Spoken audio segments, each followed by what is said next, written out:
From the center of the universe, Toronto, Ontario, Canada, this is the SDM Show with your host, Rob Cairns. The SDM Show focuses on business, life, productivity, digital marketing, WordPress, and more. Sit back, relax, grab your favorite drink, and enjoy the show. Here is Rob. Hey everybody, I'm Rob Cairns. I'm the founder, CEO, and chief creator of Amazing Ideas at Stunning Digital Marketing. In today's podcast, I have my good friend, Mr. Todd Jones, with me, and we're going to talk about his copywriting process. A couple editor's notes. First of all, this is part 1 of 2. There will be a second one. And this episode is airing on a Wednesday, which is not the typical for Todd. Usually it's every second Monday. Grab a drink, sit back, relax, enjoy the show.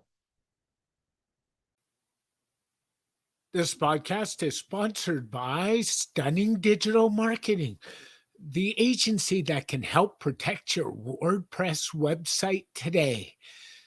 Go to stunningdigitalmarketing.com and see what we can do to help you protect your business investment. That's stunningdigitalmarketing.com. You're fine. Hey, everybody, Rob Cairns here. And then today I have my good friend, Mr. Todd Jones, with us for our bi-weekly segment. How are you doing today, Todd?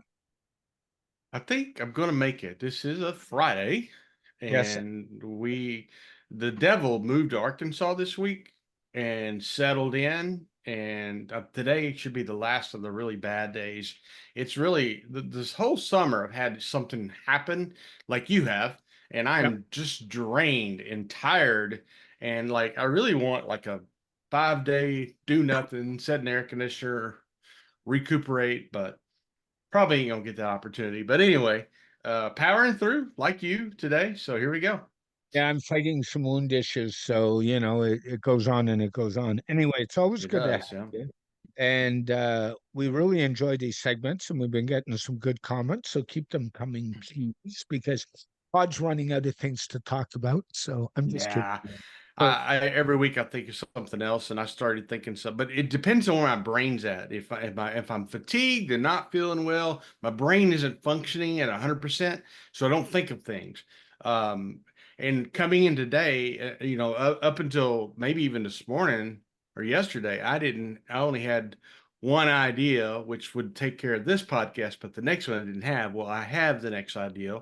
And so stay tuned to the next podcast, which I think is in 2 weeks with me, and I will reveal that topic. So we'll try to keep the topics coming. But if you have topics, and you want to email Rob and say, hey, what about this? Then we could add that to the queue and talk about that. yeah, I'm getting comments these days, as you know, even on YouTube. So thanks to everybody listening. We appreciate you, and if we can help you, that's why we're here. So shout out and ask away. And I'm bearing down, just for interest sake, before we get to this, on 450 episodes. So 500's around the corner, kind of deal, Todd.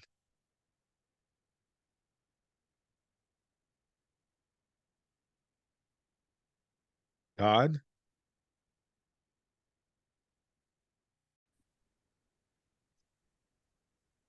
And the technical gremlins are out this morning. We've already been through some of the internet freezing on I'm Zoom. telling you, it is so hot that I wouldn't be surprised if heat causing some of the problems. And by the way, I'm gonna do something I normally don't do, and then we'll get to what we wanted to talk about. If you like podcasting, make sure you tune in this Thursday night, because Yes. I got my good friend Mr. Ross Brandon, his co-author, jumping on, and we're gonna talk about a book about doing video podcasting. So just a little bug and teaser Oh, system. Ross is amazing, especially at the video podcasting. He did live streaming before it was cool. So yeah, I'm looking forward to that one. And to be fair, Ross and I think you know my history. I've been doing live streaming before it's cool. We used to live stream BMX events off the top of a 10-foot ramp on a smartphone using Google Hangouts on air that were generating thousands of views by the That's minute. old school, man. Yeah, I I know. was talking about before we got on when we were in the green room, if you want to call it that. I was telling you about the podcast episode where my friend Brittany Hodak interviews Shama Hyder. Yep. Well, a little story with Shama, and neither of these ladies are in copywriting per se, but they are marketers, and they're very good at what they do. And Brittany talks about customer experience, and I highly recommend her book and her podcast and all of her content, as well as Shama. But when Shama started, she was in Dallas and I was in Fort Worth, so our circles were fairly close, right? And I was running this football blog called DFW Football. And mostly what we covered, because getting to access to the Cowboys or anything like that was like not really something that I was going to get access to. I was doing a lot of semi-pro minor league football coverage, and there's a lot of it down there, and there was a lot of it. And one of my writers from Oklahoma, he decided, hey, let's have a podcast. I was like, okay, whatever. And he did it. So I say we had a podcast. Really, he did it. I just joined in for the fun. And Yep. he used Blog Talk Radio, Oh, which is yeah. essentially, yeah, you know what I'm talking about. It was not, it was live streaming, but it was all audio. And so you had this little dashboard and somebody'd call in. Well, I would interact with Shama via email. So what happened when I did the DFW football, I was looking at what other people were doing, which is what you do, competitor research, right? And came across this other blog where they did positive news. Well, through that, I found Shama's website because they did her videos back then. It's like 2006 or 7, somewhere in that neighborhood, maybe 2008. They did her videos because they had this journalist video background. And so her team did their website. And so they had this little partnership going on. That's how I found out about Shama, who's global now. You know, everybody knows who Shama is. And so she had her first book in a PDF format sold on her website. No Amazon, nothing. And I bought it. It was nearly $30. And so I invited her and she accepted to come on to our little podcast show. It was like 2 hours of us just jabbing away about football. And she came on to talk about how teams could use social media to get their information out better. And she was a delight. It was a lot of fun, and all that before she just kind of blew up. And so yeah, I live streaming, live audio. I do like the radio talk format, to be honest with you. And there's a guy now. This gets in a little bit of my own personal interest, right? Professional wrestling. You and I should do a podcast just about professional wrestling and storytelling at some point. But there's a guy named Chris Van Vliet. He is Canadian. You know him. But he lived in Cleveland for a long time. I think he's in LA now. He does these podcast shows. Mostly, they're all performers, and most of them are wrestlers. Like 90% of them are wrestlers, professional wrestlers of some kind. And I have really gotten into his podcast, listening to him, watching him get the stories. Actually, there was the most recent one is with Chad Gable, and Chad said, what I really like about you is I get on these things and they want dirt on people. They want rumors. They want backstage stuff. He said, you're really interested in my story, how I got to where I am. He had that little snippet on Instagram, and I sent it to Chris, and I said, this is what it's about. And so it's been fascinating to watch. And yes, Todd will listen to other podcasts. I rarely listen to business podcasts. Frankly, it's usually professional wrestling or college football or something like that. Anyway, By the way, so do I listen to other podcasts. And if you're ever curious to see what I'm listening, here goes my shameless plug warning. Go over to robcairns.xyz/blog, and I post pretty semi-regularly what's on my podcast catcher on my phone on a regular basis. So you want to see what I'm listening, go check it out. I'm terrible because I don't use my phone for podcasts. I use my computer. So it's what I can get on YouTube or Spotify. If I don't get them there, then I don't really listen to them. And I usually tend to I don't always listen. I'm not one of those persons that listens to every single podcast of people I like. It's I pick and choose. Like, oh, well, Brittany is interviewing Shama. I'm going to listen to that. Chris is interviewing Chad Gable. I got to go back and listen to that, etc. There's another one I listened to with a guy named Jay Accuzo, I think it's his name. It's storytelling, but it's in business. So I really like what he's doing. Hey, he's awesome. He's Yes, absolutely good guy. Anyway, let's jump in. There's the life and internet according to Rob and Todd this morning. So happy day, everybody. And we were talking about processes. And you and I both have processes. And in my business, I have all kinds of them. I know our Yeah. friend Ryan Waterbury, who's a Yeah. monthly host on this show. Ryan has them. We all talk about them. And we go nuts when our clients don't follow them. That's another. Yeah. Let's talk copywriting processes. Yeah, that's the problem with every kind of self-employed person, right? A process, whether you're a designer, like our friend Colleen Greatzer, or Devinder, or even Paul Lacey, who's putting out some really killer stuff these days, or you're a content writer. I'm in the, I got my foot in a lot of different worlds: marketing and copywriting, content writing, WordPress.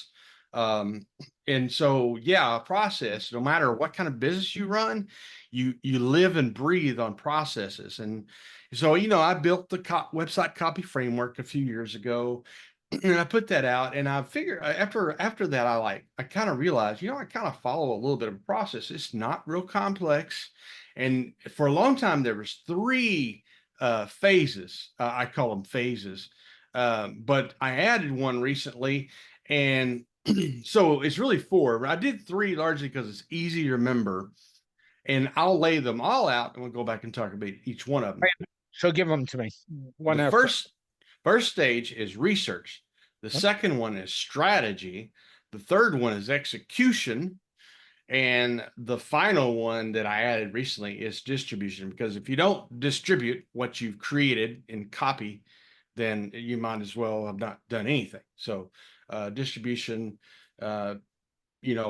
is a big part of doing that. And that gets more complicated because of the algo gods. We can, talk about that all day. So But let's all take a deep breath and let's go. It was research, strategy, strategy, distribution, and execution, then distribution. and distribution. So those kind of. Right. So if I was listening to this podcast or looking at the show notes, I'd be writing those four things down on a piece of paper right now. And I'm going to give you, I have this it's an image graphic I did on Canva, and I will give that to you to put into the show notes. So but it's really important to think about what's in each of these. And really, I put this, I was writing an article for one of my clients the other day, and I added it in there. I was like, I need to make it up.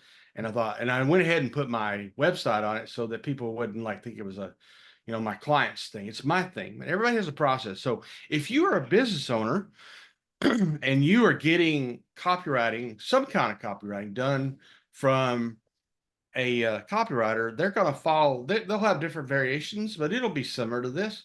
And frankly, if you think about it, take the distribution part off, your website development is essentially the same thing. It's all research, strategy, execution.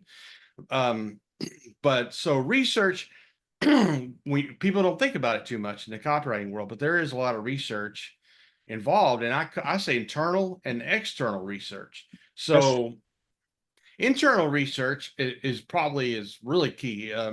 Well, they're both key.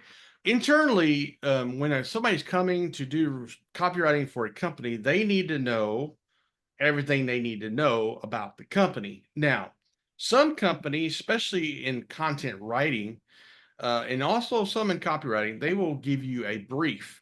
And the brief will have, if it's done very well, will have a lot of that information you need to know. It's like, okay, you really don't want to hand off positioning to your copywriter, but they can do that. Copywriters are very good at positioning. A lot of them are. But a lot of times what happens in my experience is that I get a project and they don't have things documented like, this is my unique value proposition. These are the benefits of our service. This is who our target audience is. All this stuff should be documented. So if you don't have it documented, then your copywriter is going to have to go through the process of trying to figure out what those things are. If you've already got it, if you've had a marketing consultant to do that, then document it and make it a part of the creative process. It'll cut some time and probably expense for you as a client off, if you've already done it, the copywriter. But I'll go back to tell you a story. I got to tell you a story, right? And I meant to look this up before I got on, but I didn't. There's a story they told of, and I can't remember the copywriter now. And I first read it on Copy Blogger a long time ago. I think Brian Clark wrote the story.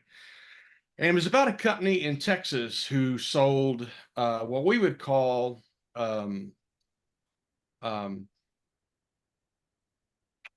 what's those cakes you get at Christmas time with all the stuff in it? Anyway, Fruitcakes. fruitcake, yeah. And it was a bakery in Corsicana, Texas. I know where Corsicana is. It's just outside of Dallas, about south of Dallas, about an hour. And they sold these fruitcakes. They sold a lot of things actually, and they were having trouble. They slipping in sales and all that kind of stuff. So they brought in this master copywriter, and the name would be familiar if you knew who it was. And frankly, I forgot to go back and reread the story. Didn't realize who it was, but it was a well-known copywriter. It took some time to really just spend learning about the company. This is internal research, right? He's trying to find a competitive advantage. There's your words that you like so much. He's trying to find a competitive edge for this company and this particular product. And he's researching and asking questions and observing. And he says, hey, where do these pecans come from that you use in your fruitcake? Down in Central Texas, we got some pecan trees that are over 100 years old, and we always use these pecans. We don't get them anywhere else. We're not getting it from some big wholesale distribution. We get it from these trees. And that changed everything. He made the copy all about these pecans from 100-year-old pecan trees. And I think they even changed the name to pecan loaf or something like that. Sales went through the roof. Can I kind of stop you there for a sec? Yeah. We're talking about competitive advantage. Yeah. As you know, or the inside advantage, as I call it. Mm-hmm. My favorite book, Mr. Robert Bloom. I out that book everywhere. I wish I got affiliate sales for the number of people who bought it. You should, yeah. You should, but that's another story. And we talked internal research, but don't you determine your competitive inside advantage by doing the external part as well? And that means researching your competitors. You got to get to that, yeah. But this is all in the internal research. So the copywriter needs to do the internal research because they've got to find, they've got to learn about the company. They got to find and a lot of times, especially small businesses, they don't tend to have this stuff documented, which is fine.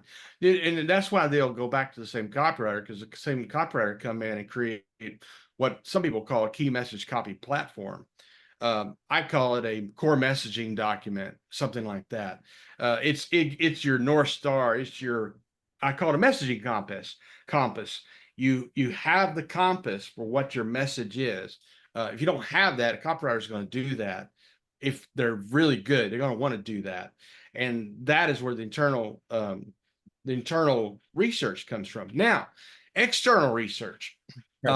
Where is your competitive advantage? Yes, it can come from what you learn about chances are there aren't any other bakeries. There might have been other bakeries that use pecans like that, but they took the advantage of focusing on that, whereas the other bakeries did not. So I used to be like, oh, well, there's a couple things you need to do with external research. One is your competitive research. Like, what is other companies doing? Not so you can copy them. I think that's a mistake a lot of companies do. They look at what other companies doing so they can emulate them. Don't do that. Why? Because you look just like them.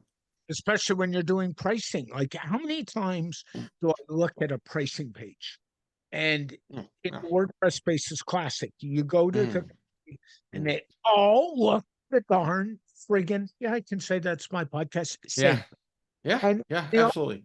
They're all laid out the same. They're all laid out in the same chart. They're all very similar pricing. Well, I'm going to tell you, if your price is the same and all you're offering is the same, why should I go to John, James, Rob, or Todd? There's no reason. No advantage at all. What you're looking to do is to create an advantage. So whether it's pricing or how you create the look, because I can almost tell, and I'm be a little bit not so nice here, but I can almost tell an Elementor website when I see it, because they all do the same thing. They all do the same thing. There's a lot of things moving. When I see a lot of things moving, I'm like, that's an Elementor website. That's what people Yeah, don't do it because you can do it, do. It, But do anyway, it, so stop there for a second. Don't do it because you can do it, and do it if it generates leads, which convert to sales. End of story. yeah, Because yeah, this bit, oh, let's throw a slide room. We all went through that because I can. Who cares? If it doesn't generate me leads, which generate to sales, who cares? If it's pretty and it's not generating leads that make sales, who cares? yeah. Some of the best websites out there, honestly, the most simplistic websites in their copy and their design. So think about that. Keep going. Yeah, I mean, so external research is about finding where you are different from your competitors. And now there's another component of external research that I don't think that is talked about too much. It's what I call voice of customer research. It's not unique term with me. I get it from Joanna Weeb, the queen of conversion copywriting, as I call her. If you want to learn a little bit more about voice of customer research, I implore you to go follow my friend Hannah Shamji on LinkedIn. She doles out information, typical every week value. She did one this week, was great. One of the things that Hannah excels at, she's another Canadian and would be a great guest on your podcast, by the way. One of the things that Hannah excels at is the actual interview with the customer. Yes. So a lot of people we got a couple surveys and we got a couple of interviews. We asked them a list of questions and call it a day. And you need more than that, but that's better than nothing. You need to interact with your customers to find out what they say about your product, how they say it, and how you can use what they say. Stop right there. That is gold. And the reason that is gold is, and I'm sitting here nodding my head at you as you're talking, because you and I know each other I'm well. fired up, baby. Yeah, so me too. Because what people do, copy, website design creatives, is they design or write for what they want. And what you're saying is you need to find out what your customers want, so you write for what the customer wants, which is the secret sauce. Joanna, also a Canadian, has drilled that in my head with all the times I have been on one of her live Tuesday tutorials or read her emails or whatever. And one of the reasons I follow Shama, she's become actually, I worked with a lady when I was in Borders who went on to get her degree in about the same thing that Hannah got. And then she went into the same thing. So it's kind of weird. Small world in a lot of ways, but Hannah's background, her graduate degree is in counseling, therapy. And because that is the best way to learn how to interview someone. Now, she goes into interview techniques and all that kind of stuff, but the point remains the same. And there are ways to get voice of customer research, or a lot of ways to do it. Some of it's more effective than others, but a survey is a way. It's not the most effective way, and most people will tell you that, but it is a way to get voice of customer research. I'm going to give you, if you're a small business owner and can't afford someone like Hannah to come on to do this, I'm going to give you a slight a tip that's like I'm not going to call it a hack. I don't want to call it a hack, but it's kind of a shortcut. When you're a small business, first of all, you don't have the number of customers that a larger company, when they have hundreds of thousands of customers, you can't interview everyone. You, as a small business or medium-sized business, usually know your customers. So you can get them on a call. It can be a phone call or something you record. I think record because I can't personally spend time trying to take notes and follow a conversation. There are some people who can do that, but I can't do that. So if you got them on a phone, find some way to record it. Of course, you get permission. There's a lot that goes into that, but ask them simply about their story. You basically have three questions. What were you doing before you found when you knew you needed a solution? What were you doing? What kind of things were you doing? Who were you looking at? Those kinds of things. The before part, right? Okay. When you found us, What was it that about us that made you decide to use us? These are the hallmark questions you're going to ask, but you want to ask them to tell it to you in the form of a story. And then the last question is it's before, during, and after is what you're asking. The last part is like, well, okay, since you've been using this, how has it improved your business or whatever the problem you had? So you ask it in the narrative form. You ask it to, you don't get them to tell it to you in succinct detail because most people struggle with that unless they're really good at that. You get them to tell you the story. Tell me the story about what it was like when you were looking for, when you knew you had this problem and you were looking for it. Then you let them tell a story. You record it. Then when you record it, you can go back and get a transcript, and then you can start looking through the transcript and pulling out the essential information. That's kind of now, if you have the budget, hire somebody like Hannah to do that. She works with larger companies, obviously, because she's not inexpensive. But and there are other people. I know some other people who do this as well. Our, So, our but friend Mr. Ross Simmons is another one. I mean, okay, if yeah, you're, yeah. if you're not following on X, Twitter, you better be, because everything Ross drops all day long is gold, gold, and more gold. I mean, he's just You have hijacked my Ross Simmons introduction, but we'll continue. That was for later, but that was for later. But anyway, yeah, Ross, who's another Canadian, by the way. I don't know what it is about these Canadians, but they're sharp people.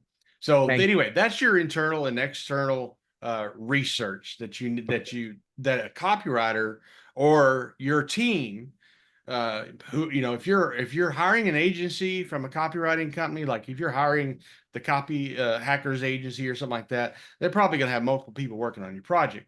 If you're hiring a smaller agency or a solo, then they're going to probably spearhead it all.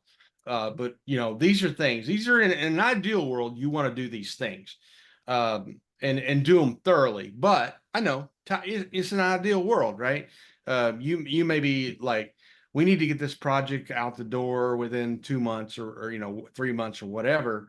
You may not have time to thoroughly do all that, but this is what it looks like in the research phase. You have to do these things to create what I call the messaging compass, right? It is the compass that always points north. And I've used a lot of different phrases for this, but that probably my favorite one. And that is really the crux of the website copy framework right there, helping you create a messaging compass. So the second phase is what I call strategy. This one is, you have to look at all the pieces of content or copy you're wanting to write. Like if it's a website copy packet, you're writing a website copy. So what pages are we writing? In most cases, you're going to write a home page. You should write an about page. And then you probably, if you're a product company, you know how many products you have. Say you got 3 products. Okay, we're going to write a page for each product. If you're service and you got 3 services, you're going to write a page for each service. Sometimes you have variations of those. So you might write one for each of them. So there's the first part of that. You're like, okay, you're assessing if you're doing some kind of email campaign, like, okay, we're going to write 12 emails. That's the strategy. That's what you're doing. And then you're determining what you want to do. It's really is what you're doing. It's like determining direction to get the goals that you're trying to make. And so whenever it's website copy, and which is what I do, the website copy framework, say you got a home page, an about page, and a main service page. And let's just do an individual service. So you can have like a hub service page, like, okay, we have 3 services. Here are our services, here, here, and here. And then you can have a page for each one. But let's just say we got one service. Say we're a website design company. And that's what we do. We don't do anything else. That's what we do. We design everything in Figma, and we turn it over to you to get a developer to do it, whatever. You would create a page for your web design. And in each of those I have copy formulas, frameworks for those. A lot of different things go into that, but the main copywriting formula that I have kind of adapted in the last year or two that I think is really good for fleshing out these pages, especially the service page and the product page, is the Pastor framework. It's problem, or what is the problem that your customer has that's coming to your page. You amplify or agitate that problem just a little bit. You kind of twist the knife a little bit, and then you offer a solution. Your solution, is you, whatever. And then you have O, which is the offer. This is the offer. And then you have the R, which is like a kind of recall, so like a second. I'm sorry, there's a T in there, and the T is for testimonials. So PASTOR, problem, agitate, solution, testimonial. That they use another word, but it's basically testimonial. And then offer, and then or recall the offer. So it's like a double call to action at the end. And I may not have that exactly right, but that's essentially what a Pastor framework is. And then I do some other things in there. Like if it's a product or service, I counsel people to put their process in there, right? There's a couple reasons for that. One, it lets the person who is coming to your site, assuming this is a website or web page, know that you actually have thought about this and you're not flying by the seat of your pants when you get the project. You've got a process. So, and two, that's going to let them know, it gives a little bit of credibility to you, right? And then I think it lets them know that you have a process you're going to follow. They should follow that process. They don't need to deviate from it. But also, I think sometimes people will brand their process. Yep. And which I think I like that idea. Now, there's no reason to brand something that, every little thing. But I mean, Donald Miller made a living off of the story brand framework.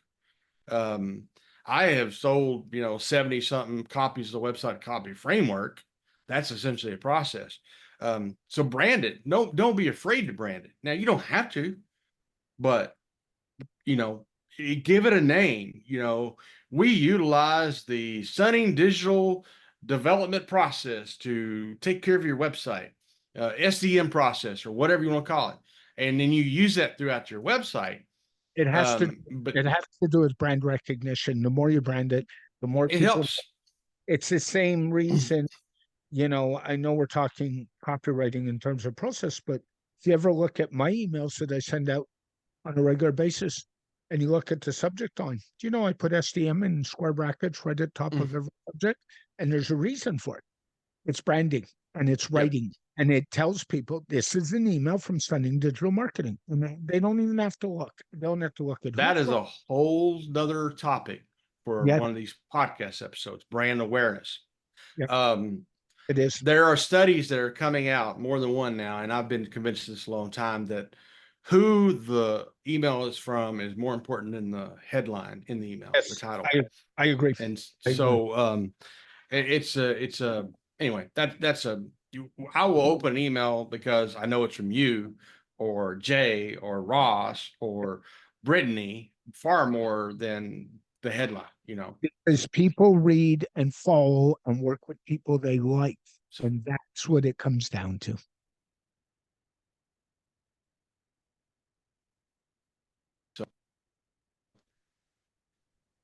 Yeah, I'm back. Sorry about that. That's okay. The techno grumblings. Oh. So that's the second part of your process. And I think what we're going to do, and because we're running a little long today, we're going to break this up into a 2-part show because I can. Like a plan. So we will be back with you in 2 weeks, and Todd will go through parts 3 and 4 of this process, and we'll wrap it all up. And like a plan. If you want to check out Todd's work, make sure you go to CopyWriting, because that's where everything Todd is on the web, right? Harass him on X, harass him on LinkedIn, because he's active on LinkedIn. Don't mess with me on Facebook. Just X and LinkedIn. Yeah, please. And we'll be back with you real soon, Todd. Thanks so much, and you have a wonderful weekend, and we'll talk. Go Hogs. This show is brought to you by StunningDigitalMarketing.com, your Toronto leader in digital marketing services. Not only do we protect your WordPress website, we can help you with your site, provide social media management for your business, or even do one-on-one consulting. To find out more, go to stunningdigitalmarketing.com. A very special thank you to Todd Jones for joining me on this edition of the SDM Show. This podcast is dedicated to my late father, Bruce Cairns. Dad, I miss you very much. I love you, and I think about you every day. For more information about Stunning Digital Marketing, your digital marketing experts, go to stunningdigitalmarketing.com or go to stunningdigitalmarketing.info to find out all the great places that Rob Cairns can be found on the web.